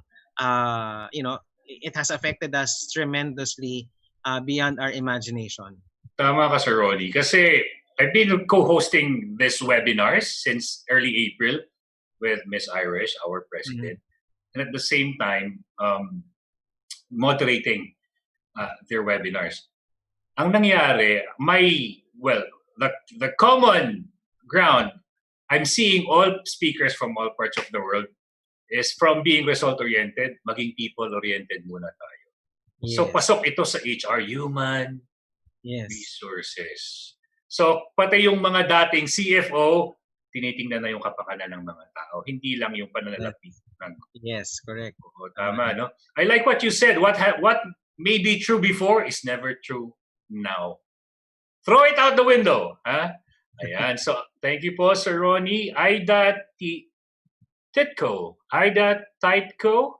Will the employees have the option to choose when it comes to preference-wise? Especially if the management decided to give the employee the assignment of work from home. So ito yung ayaw niya sa bahay. Yep. Pero, okay. I have an answer for that. No? Sige. In terms of the working from home, there's what we call a pilot. You can pilot the work from home setup. Okay. That means that you'll be testing whether it will be suitable for these employees. Okay. So that means that if after the pilot program, no, it doesn't really work for them, no, it might be a consensus for the company and the employee to decide na siguro part-time work from home lang ako pero I still have to be present. Yeah. So you can still have the preference. So the preference is part of the decision making in terms of the work from home. Kasi mahirap namang pilitin, Sir Ronnie, no? Yes. Oo, baka nga, yung kanina, baka yung nakita ko, sir, pinakita mo na roadmap, baka maging hostile eh. Yes. Oo. Correct. Diba? Especially nowadays, for example, people can complain on social media. So pwede ka report ng mga employees mo na, pinapersa kami to be able to... wala naman akong computer or wala naman akong something. For example, paano ako mag-work from home? So, those questions are yet to be answered. Thank you, Sir Ronnie. Ito, may FB Live question tayo from Sabrina Montoro Kapatoy. What is your approach in cutting down on salaries? Ayan, 20% cut, 30% cut, 50%. Okay. The principle for cutting salaries is always dependent on the scope of work that you'll be doing. So, as I would always tell whenever I teach about salary administration, it starts with the job. So, if you will be eventually cutting down salaries, the first thing that you have to define, what is the scope of the job? So come up with the job description, for the new normal or for the operations afterwards, come up with the working schedule of that person. So, and make sure that that person feels na you are still taking care of them, but you also have to allow them to feel na this is not permanent. Okay, pay cuts at a certain point are not permanent in nature.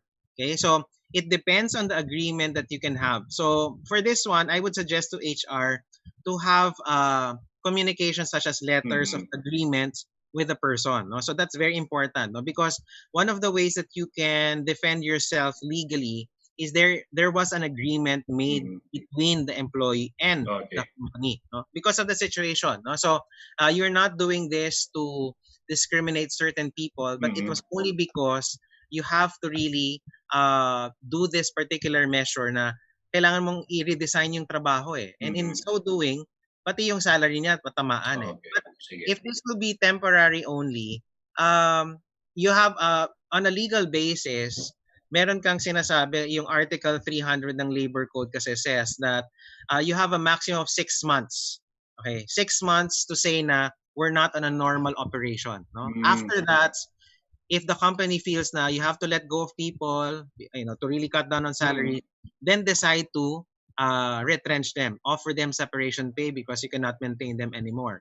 Okay, but for the meantime, if you can, identify mo yung mga positions, redefine the jobs, and then let them agree if they're amenable to the pay cuts, for example. So pay cuts would be temporary in nature, based on agreements. Assure them that if operations will go back to really normal, then you can still offer them the same salary that they used to have prior. So Thank you, Sir Ronnie. Sir Ronnie, follow-up question. Madodole daw po ba sila? Okay. Kapag nagpa-pay cut. Okay.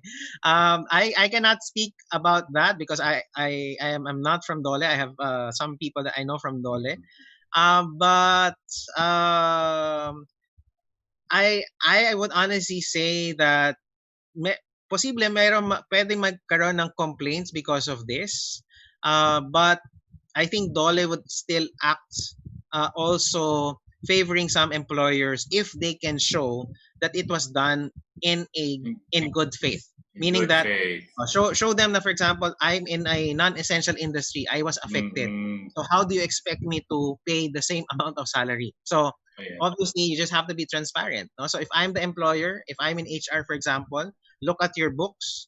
No? Kung talagang wala kayong sales, wala kayong income, for example. So how can you afford to pay X amount of salary? So I think you just have to make some logic, to Dole if ever. But expect nyo rin that, of course, Dole would, give certain airtime for the employee who's grieving, no, because of the pay cut. But make sure that you justify based on your current situation. No? So, so that's what you can do. If Dole will be if you will be called by Dole for any situation. So, Sir Ronnie, about 3 or 4 weeks ago, Dave Ulrich, I have moderated and interviewed him personally at least via webinar, and Sir Ron Thomas and all the international speakers, and they seem to agree that when you want to do the pay cut initiative, magsisimula sa CEO. If they will be asking the people to take 20% pay cut, they will take 50% pay cut. Kasi Amerika yun, UAE yun, dito sa Pilipinas, sana all. Imagine generous pay cut, no? Basta walang issue sa Dole. Thank you, sir. Anonymous attendee, can you share some employee engagement tips for those who have already been laid off in the service provided? Wala na pero i-engage mo pa rin. I-engage mo pa. Okay. Oo. Well, I guess siguro yung shinare ko kanina in terms of the downsizing strategies. Siguro prior to identifying if they will be downsized, you can still engage with them and then prepare them for the outplacement, no? So, yun yung tinatawag sa HR kasi na outplacement, no? Meaning if you downsize, some companies kasi don't do outplacement kasi they just fulfill yung financial obligation. Pero some employers who are who really has the resources naman, you can provide some outplacement activities such as yung mga career counseling, parang enrollment to livelihood seminars, for example. So, yung mga ganon could, help the employee to still be engaged and still appreciate na even if I'm losing my job, the company is still helping me to make a jump to my next employer, to my next career, for example. So that could be things that you can do to engage the person. Yun. So help out the employee who is being displaced to prepare for the next life. Gusto ko yung illustration mo, Sir Ronnie, yung parachute assistance. Hindi mo basta sila itatapon sa eroplano. Bibigyan mo sila ng parachute para pagbaba nila, buhay pa. Buhay pa. Correct. Gusto ko Kasi yun. parang ganun yun, diba? Parang kumbaga, pag sa in the air, if something happens and you have to survival na, you have to let go of the person. Gahagis mo na lang sure na naman, kumbaga parang mabubuhay pa rin naman siya pagbalik sa lupa. Sa lupa, tama, sir. Sir, Zoom live. Arlene Cerilla. Okay. Hi, Arlene. Are you here? Are you here? Ayun, Arlene. Andyan po, nakikita ba natin? Ayun, nag-raise ng hands eh. Oh. Nag-raise ng hands. So, Ma'am Arlene, nawala na siya. Okay lang yan. Okay. So, sir, from, nasabi na to, anonymous attendee, which is better, retrenchment or layoff?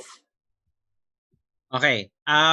My advice for that is, parang dapat gradual. No? Just like what I mentioned about the downsizing, dapat gamitin mo muna lahat yung diniscuss ko doon sa slides kanina. No? So, do everything possible first. Make it a last resort for you to do retrenchment or layoff. Kasi remember, when you're going to do retrenchment or layoff, you have to show to the employee that you have done everything possible to save the job. Okay? If you do that, then the employee would feel na, okay, I think I have already transitioned, I have accepted na wala na talaga akong options kasi talagang wala nang magagawa din yung company at this present time. Talagang kailangan tanggalin na rin yung trabaho. So, if you have done all stuff, like for example, yung mga forced leave, reduction, and still maintain an open communication. So in that way, I think hindi magiging mahirap yung pag-decide for retrenchment or layoff. Kasi remember, part of organizational life and kung nakaka-experience ka talaga ng crisis na meron talagang part na you'll have to be realistic na potentially pwede kang ma-retrench or ma-layoff. So as I've said kanina na there's nothing secure anymore nowadays. No? So minsan akala mo parang everything is secure, everything is good, for example, and then suddenly something will hit you na ikaw na pala yung susunod, for example. So, and of course, blaming is something that can happen in organizations. Just make sure as HR na you're not in the, if you receive blames, for example, do it, transform it for something good. No, don't try to make yourself a victim of blaming, no? Because obviously it's not really something personal to you. It's really just a job. No? So, kasi especially yung mga HR nowadays, kapag yung question of retrenchment or layoff, they will be in the line of fire, as they say. No? So, parang may imagine nila na parang ang hirap na mamili kung sino yung dapat. No? But at the end of the day, it's a business decision that will overrule your emotions at this time. Thank you, Sir Ronnie. And I think what will comfort them in the end is, alam nila, ipinaglaban sila ng HR.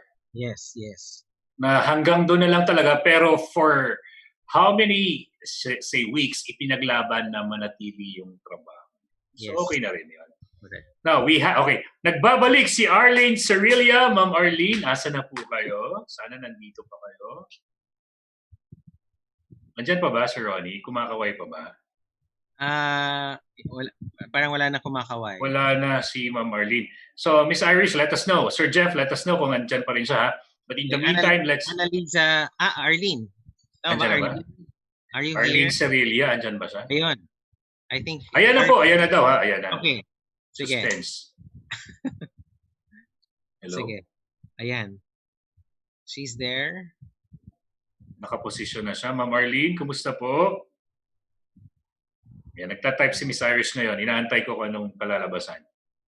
Ayan, nag-enjoy po ba? Raise ng hands lang yung mga Zoom participants natin. If you're still engaged. Ayan. Ayun. O, ayan na siya. Hello, Ma'am Arlene. Sorelia. Ano ba poor connection? Hi, Sorry. poor connection. Yeah.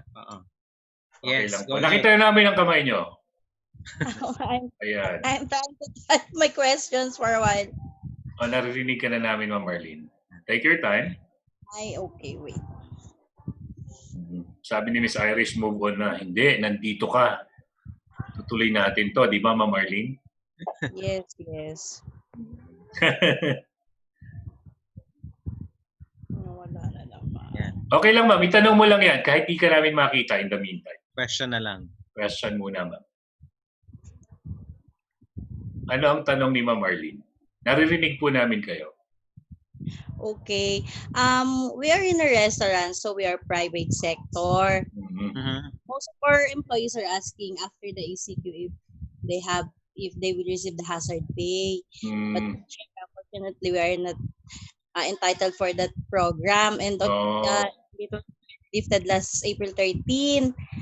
So may mga questions sila na, ma'am, what if nakunod naman magkaroon ng COVID? Yun nga, kumaga nabanggit ni sir na after this may fear sila, not motivated. So ano yung, being the HR, what are the possible na pwede naming maging sabihin sa kanila to motivate, other benefits na pwede naming ibigay, although most of the industry now is yun nga, medyo mababa talaga, medyo need mag-downsize, di ba? So, kailangan, being the, yung mga rank and file kasi medyo hindi sila motivated. Yung iba nga parang they want not to resign, pero they know naman na mahirap mag-apply ngayon sa other company.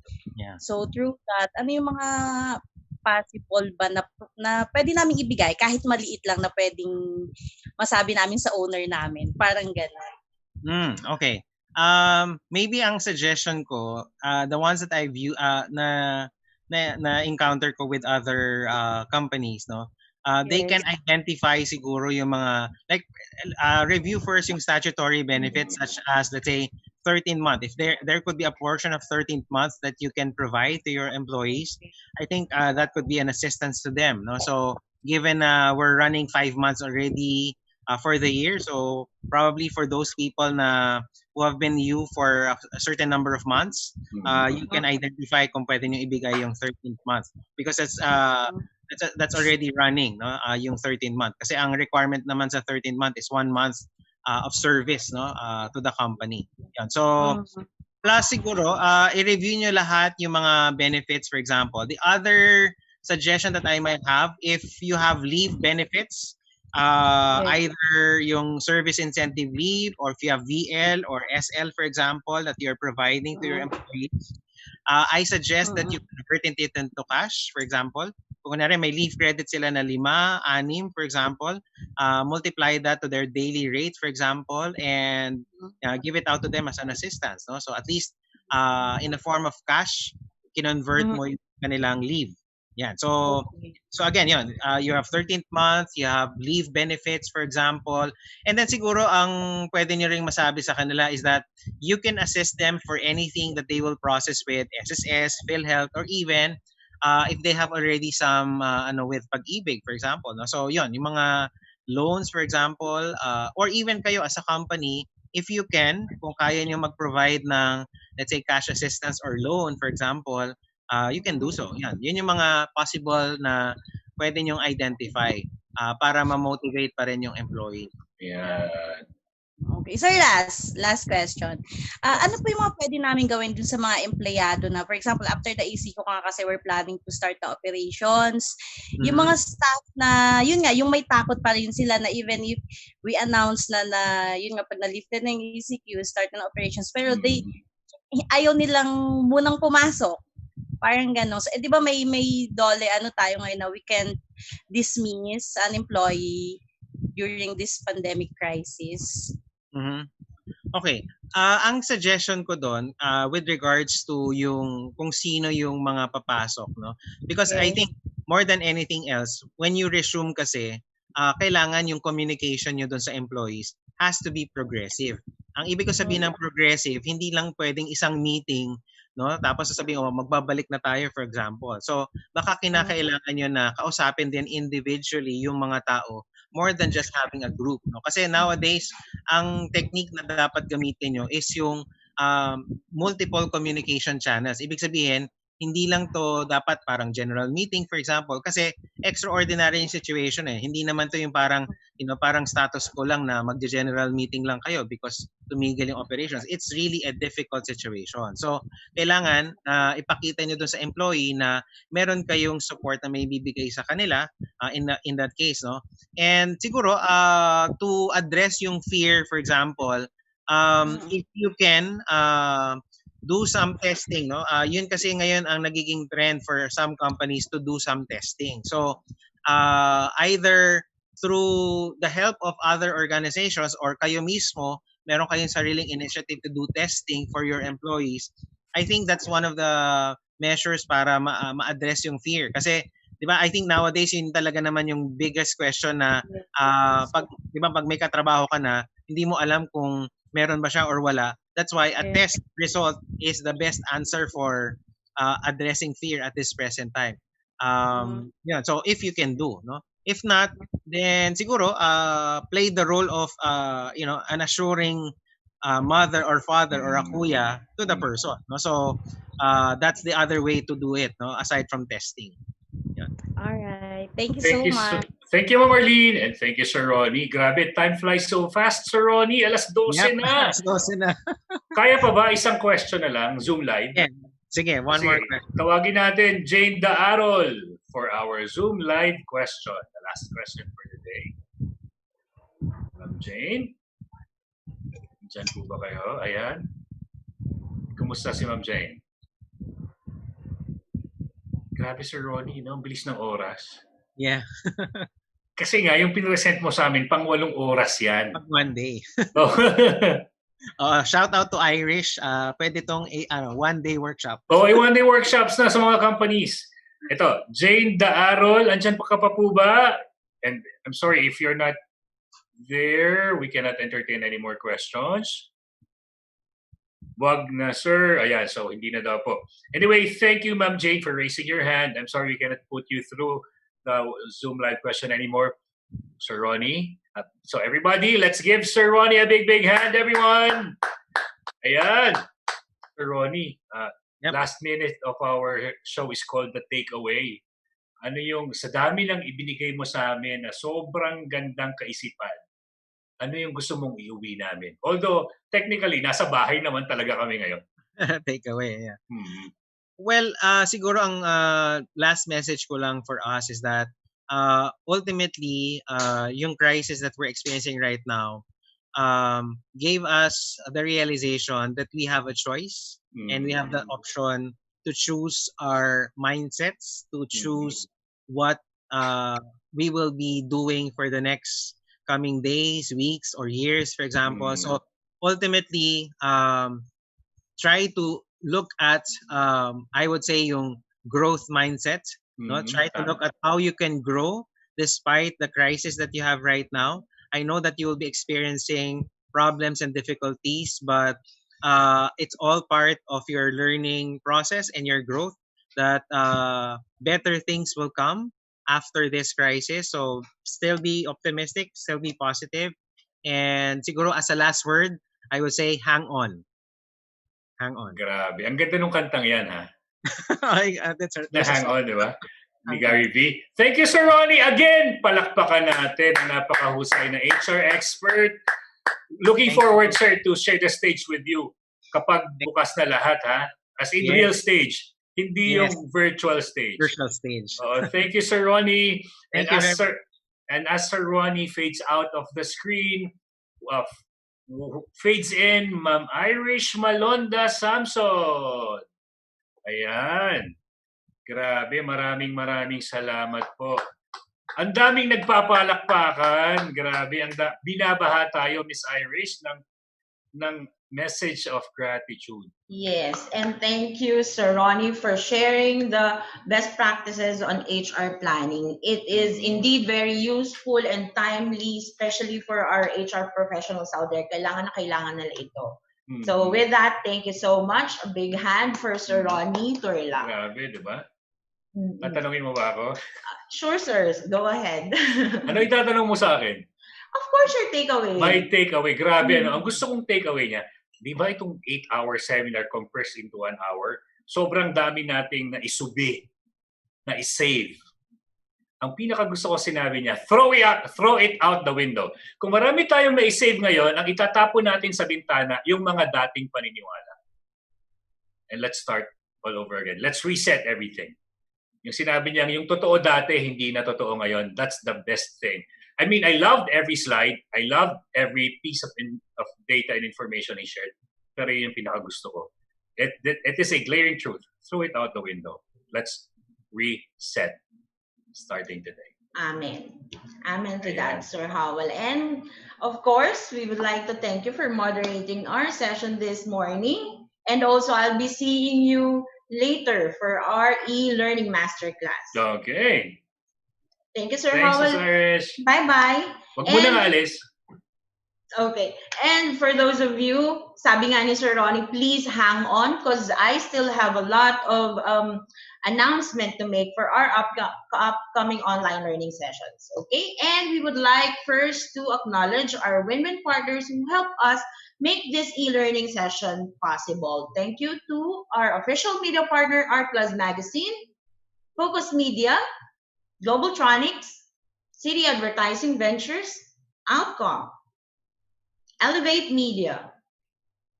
For win-win partners, thank you to Brother, Faber-Castell, Glutacy, Moringa O2, KFC, Mr. Donut, Tokyo, Lotus Biscoff,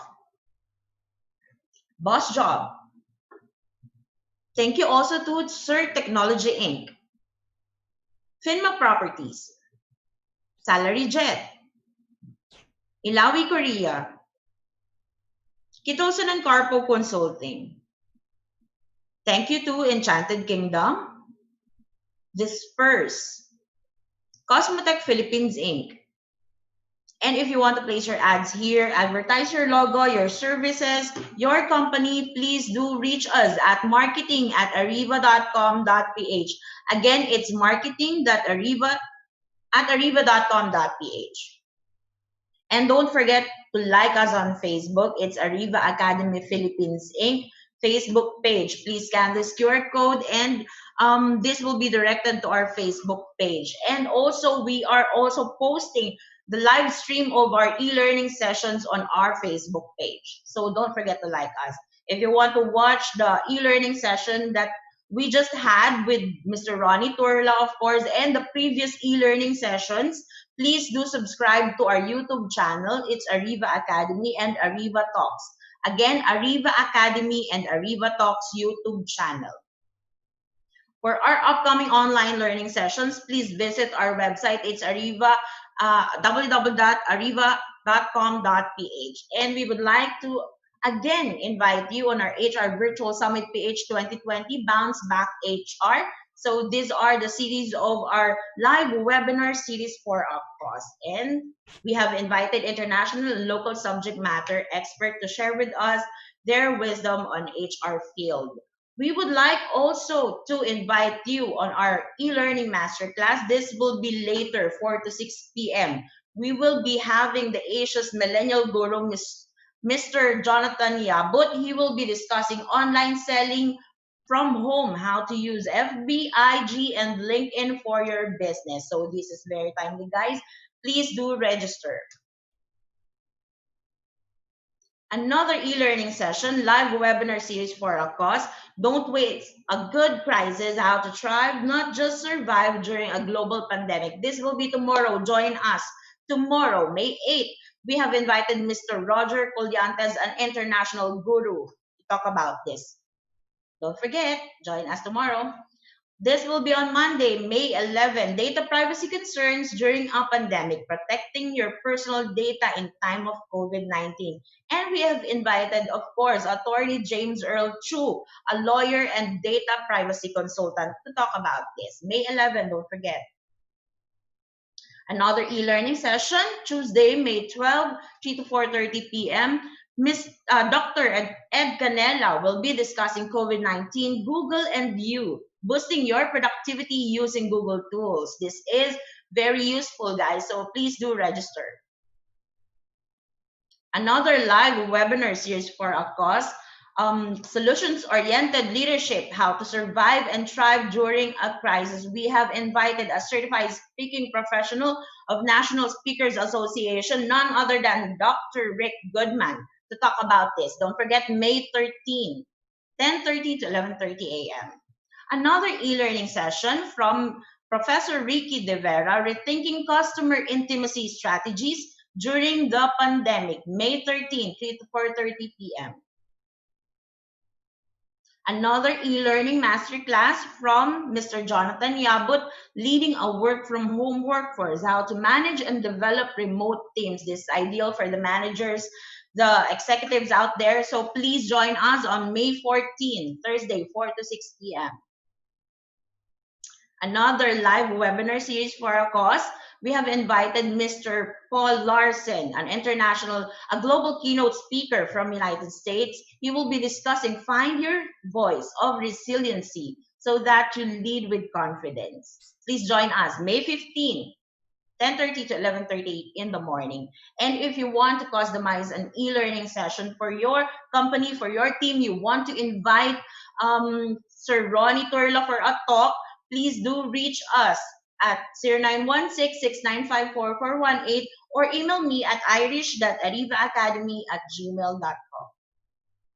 And that's it, guys. Thank you for joining us today. Thank you for the HR professionals, HR clients who joined us today. Hope that you would be able to use it, to apply it in the workplace. So again, this is Irish Malonda Samson from Ariva Academy saying it's all about being better. Please be home and stay safe. Thank you so much, guys. Have a great